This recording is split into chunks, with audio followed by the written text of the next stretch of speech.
राहुल गांधी नए भारत के निर्माण में उम्मीद की एक किरण। साल 2020 जहां एक ओर पूरी दुनिया के लिए कोरोना का कहर लेकर आया, वहीं भारत के लिए मोदी सरकार की गलत नीतियों के चलते परिस्थितियां बिल्कुल विपरीत थी। आधी रात को बिना सोचे समझे नोटबंदी और दिशाहीन जीएसटी लागू करने के बाद मोदी सरकार सिर्फ अपना ढोल पीटती रही। ऐसे में कोरोना की महामारी के अलावा देश की जनता के सामने सबसे बड़ा सवाल ये है कि देश के किस नेता पर विश्वास करें। नरेंद्र मोदी, उनकी सरकार और पार्टी ने जो कुछ कहा और जो कुछ असल में हुआ वह देश के सामने है। लेकिन साथ ही देश ने यह भी देखा कि कैसे सबसे पहले राहुल गांधी जी ने केंद्र सरकार को कोरोना की महामारी से आगाह किया था। देश अभी तक यह भी नहीं भूला है कि कैसे श्री राहुल गांधी ने देश के गरीबों के लिए ऋण और रियायत की जगह सीधे न्याय जैसी किसी योजना के तहत नगद पैसा देने की वकालत की थी।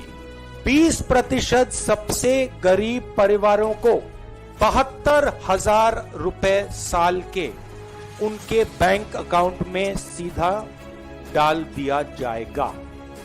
यह राहुल गांधी ही थे जो खुद मोदी सरकार के अचानक लॉकडाउन के तुगलकी फरमान के बाद देश के मजदूरों के बीच गए और उनकी मदद की।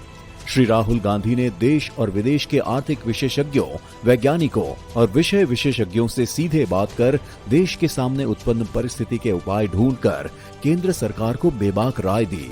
अपने सांसद कोष से वायनाड के अपने निर्वाचन क्षेत्र में राहुल जी द्वारा किए गए कार्य अपनी कहानी खुद कहते हैं। भारत चीन सीमा पर चीनी घुसपैठ का खुलासा कर मोदी सरकार को बेनकाब करने का काम भी राहुल गांधी जी ने ही किया। देश के अन्नदाताओं के हितों के खिलाफ बनाए गए अलोकतांत्रिक कृषि कानूनों की खिलाफत करने में राहुल गांधी ने न केवल पहल की, बल्कि आज वह किसान आंदोलन मोदी सरकार की हठधर्मिता को घुटनों पर लाने के लिए आमादा है।